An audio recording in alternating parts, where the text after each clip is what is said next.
I think there isn't, I don't think of any precedence or thinking about lifting the water into the sky, because that's one of the most unique aspects of this project versus anything else you've done. Or you're talking about the well, Ochio? No, I'm talking about the Kopuka. You know, there's this sculpture. You know, Chakmola also they have this bowl that he has on his knees. It's sort of this held up, and I've always thought about this idea of this cup or this vessel holding water up, which is what I really like, that idea of holding this cup of water in the heavens, that we have it up like that.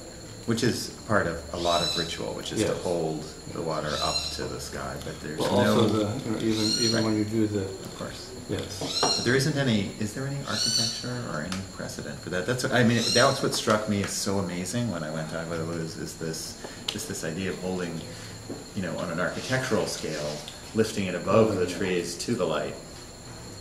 I like coming through. Like a cup. You're thinking, it is a cup. Yes. Like a gigantic cup that it's raising to the heavens. Through architecture. And we come up through the middle across it. And we come up through the middle of it. Yes. Yeah. No, it's a truly unique construction, which is very powerful in thinking about the organization of spaces and materials. Well, when you see it after we're done, also with the central, it's actually more of an ovoid than a sphere, that holds up the pool on the top and then contains the sky space, and then below, in the center of the pyramid, contains the sphere of the meditation space. Actually, working those things out was a little bit complicated, to say the least. Not to mention that of the double entry Hansfeld space. And I'm thinking again about like the cenote on Ochio, that also brings light down. You remember in the cave that we saw a square that's aligned with the solstice? Yes. So in ancient times, this space was already aligned to a solar event. Well, this works on the solstice, of course, because Roberto's birthday is within 3 days of the solstice. But also Ochio. Remember it has a hands and the square? Yeah. And so I'm just thinking about that piece as well, as just having this staircase as bringing the light into the cenote and into the water. But you were thinking about that as well? Also, I enjoy very much the thinking that Hopi have, which is that they came out of the Supapi, this opening in the earth, and they emerged out of it. And the fact is that we have this sort of place to emerge out. That's why we want to have this other entrance in the back of Ochio, so that the staging, but also this idea of kind of coming out of the cave and up the stair to the normal reality.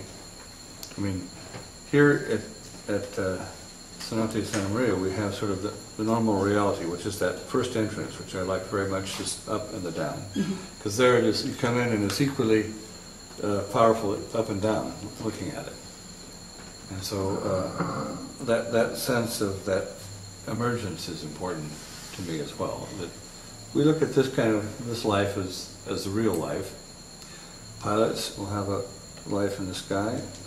Others, people who are spelunkers, divers, they'll have this life under, whether it's underwater or just down below in caves. And it's obvious that you have been finding that there was a culture here before this area flooded. That is, before the 10,000 year happened with the raising of the seas from the ice melt. That they actually had made sakbes, altars, and places down under that are now today underwater, and those are now seen. And you found the skulls of burials of animals, the animals that are extinct today. Yeah. And these things are now being discovered, and of course they confound conventional archaeology, and that makes it all the more interesting. And in the light process, in the lighting project that you're bringing to Ochio, what is your idea about bringing light into the the cenote in the back and into the waters on the front? Like, what is it that you're thinking of? Well, I look at this light as this great elixir, and it's something, we're talking about the light that's seen with the eyes. We also have the light not seen with the eyes, as we inhabit at least 8 hours of the day in the dream. I mean, here with the eyes closed, there's fully formed vision. So we have this other life in us that we can make the allegory of with these places, these events. So I like these places that give the opportunity to do that. So we have this light that actually penetrates, the real light penetrates down into the cenote all the way to the bottom on significant moments. It does also in the summer, because when you get into June it comes straight down, and that's quite wonderful too. In a way that gives more light, and for a longer period of time than it does to, but on these significant moments it comes in this other way, and that quality of illuminating that part of our life, it's like taking the conscious awake state into the dream. Sometimes you have a dream where you wake up in the dream and you know that you're dreaming while you're in the dream. That's pretty exciting, those kinds of dreams. So this is trying to bring that into the conscious awake state, making structures, concrete with concrete and stone and all that. And people say, sometimes they look at my work and say that I call myself a light artist, and I use precious little of it in some pieces. And at other times, you may be working with light, but you use a lot of material, concrete, sheetrock, whatever it is, because I make these spaces that somehow contain light and protect it. Because our light, the light we make, is not very significant in relationship to the light outside. Just daylight, not even direct sunlight, but daylight is more than most of our light sources can handle. We're not up to being able to put our light up to that yet. I mean, maybe when we're over the top and we do a thermonuclear explosion, that only lasts a moment. We only have that kind of light for just a little bit. I mean, we do that, we've done that, but other than that, we don't come up to that level of light ever. So that light exists like in the dream. So that's why a lot of this takes place at night. And in no chill, it works only at night. And this is lighting for the staging event that takes place when night comes. But I'm always looked at places and buildings can be changed more with light than they can be with a lot of physical concrete and material.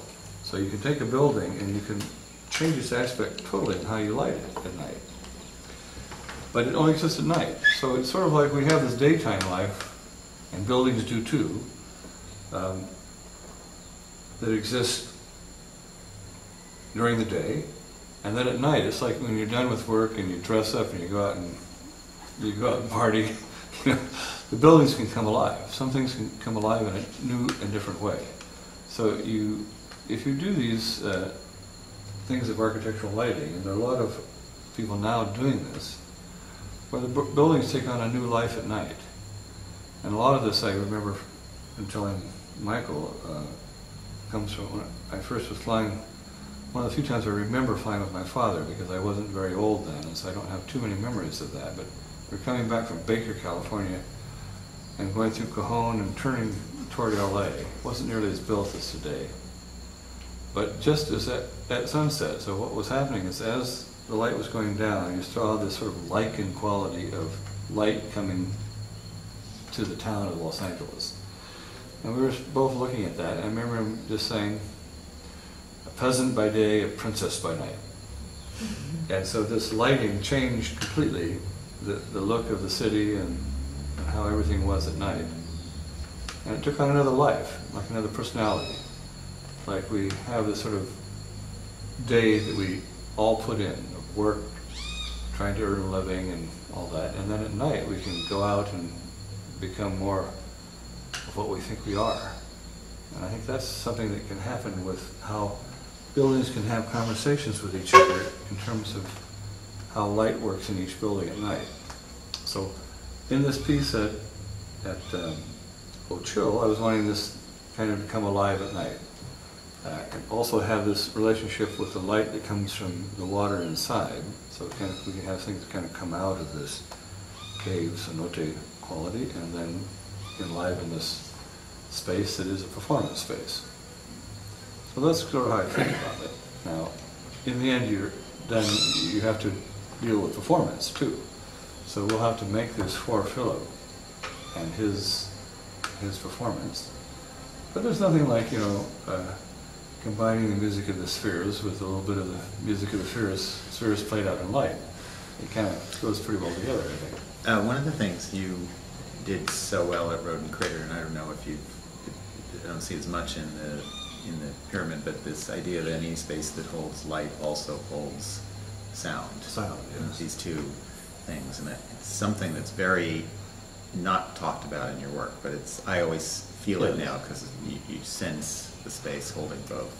Well, this has sound qualities in these spaces. You have to be there sort of alone and without others, but there's certainly sound in the cenote. That works fantastically. Then the first space has a nice quality. We don't get enough along the tube that it resonates, that you can be aware of that. So that didn't have any quality in doing that. But each of the two spaces does, and you will find that space very much in the meditation space because you are right at its focus. You're going to be right. Your head will be right at its focus. Mm-hmm. Then we worked out the focuses in the. You can see this too, of where these different curves. So that's quite a complex space that is in the Gansfeld space. But that does the same thing, and there are two foci there. There's three foci, and they all are within a very short space. So you'll be within it in this very short space where you could sit. And one of them is made for sitting, and the other two are for standing. So that you can, if you are seated in lotus position or seated on the floor, you'll have one, and then if you stand, you'll be in sort of two. And those are distance apart, but you'll feel them as you go through that. So there are two foci there. And we stay with that very carefully. That's quite a complex space, to say the least. And complex to build, wow. Yeah. You have to realize that these are things that we are asking to build that are really quite precise. Yes, he does get plans, but these are not. Normally, we build vertical walls that are flat. There is no shape here that isn't turning all the time. It's complete.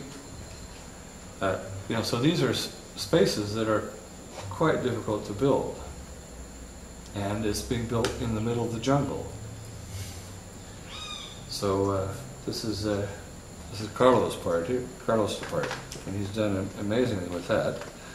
Sometimes we've watched some people work with a primitive tool of just a board, doing a wooden board using concrete and also with plaster, but then as they detail it out and they get closer in, they get really amazingly detailed. The biggest thing, I think, Michael, in all of this is like at the crater, is how you have the overview of the large and you don't let the details, the small, slip away. Mm-hmm. So right. all of the granite cracks, all of the, where things join, all these things are really have to be paid attention to, and they've done that here. And just for the context of the work, briefly, because I know it's your life journey, but how did you start working with light? What was like the boom that came? What was the insight? Well, the first thing I remember thinking about light was there was a night light. Sometimes mothers will put in their child's bedroom this light that plugs in. It's just enough light so they can see. And this would I would see everything in the light above. It was like a dream with eyes open. So that's my first, I was fascinated by light. And there's some boys that want to be a fireman or when they're young and then they become that. Well, I wanted to have something with this light, and I became that. I think the hardest thing was to figure out how that, how you earn a living, how you confront society with this. You may want to do this, but there isn't any job like that.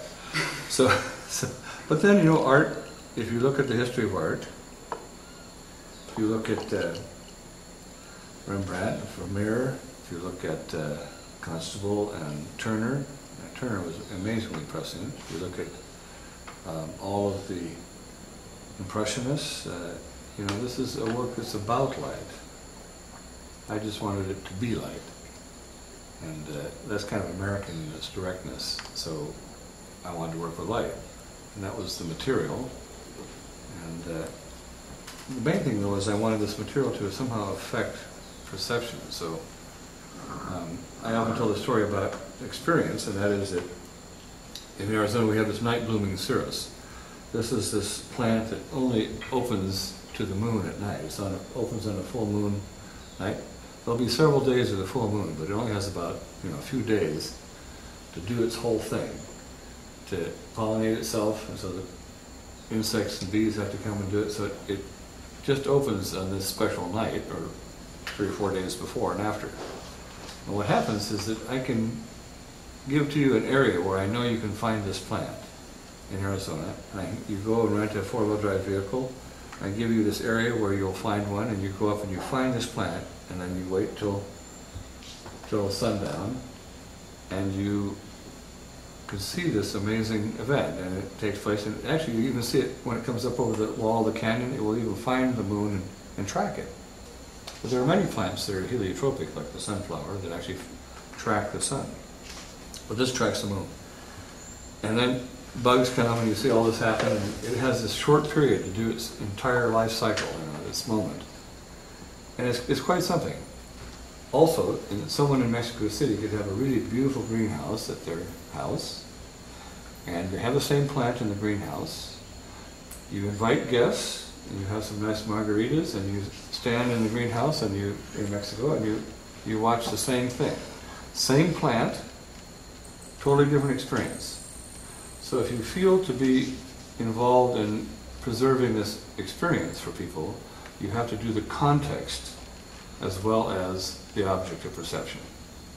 So this is one of the big things that happened in this time of the artists that were from California, doing this kind of thing, of understanding the whole context. That you had to put the whole context to make the experience for the viewer. And it's not just the object of perception, it's the experience. So, I have always had the statement that somewhere in my mid-career I was thinking, well, my art is kind of going nowhere. And you think this is sort of a mid-career artist. But then, after a while, and after having art in 25 countries, and all over the place, from Tasmania to Colomé to Tishkekal, I realized that, if you find yourself in the middle of nowhere, you're probably pretty close to my art. So this idea of the context being important means that it takes it out into these places where you almost make a journey to go see it. So I'm certainly okay with that. In fact, I think that might be a better situation for it. Well, there's also the inverse, because you carefully construct. It's better to have a thing far away, Rodent Crater is, so that space of time prepares you. You prepare yourself in this journey. You get to this thing, and architecture has its role in geography.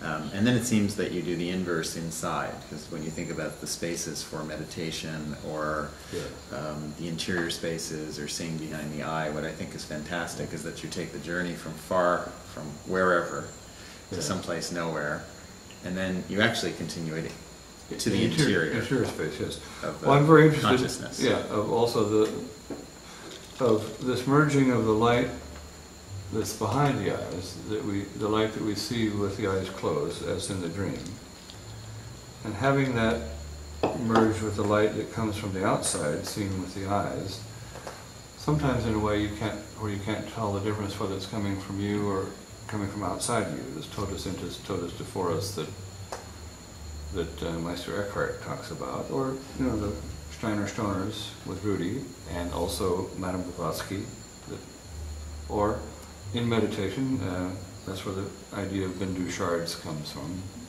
the epiphany of this moment, and then kind of shattering it, breaking it up, and putting it back together. Those are things that are very interesting to me. And just like for the sky space, why we see the sky all the time. Why go inside to see out? Well, that's that whole thing. That's why we have art. Is that there is this self-reflection of getting insight or outlook at the same time. This idea of also even taking the landscape to this new dimension where there is no horizon. Because landscape has always functioned with horizon, but now we've entered spaces that don't have horizon. And when you have that in flight, if you're not prepared for that, you get a JFK Jr. moment, which Michael claims to have had a little bit of before he learned to get his instrument ticket. And people who dive have the same. Sometimes they don't know which way is up. If you have if you're taking weight so that you have yourself neutral,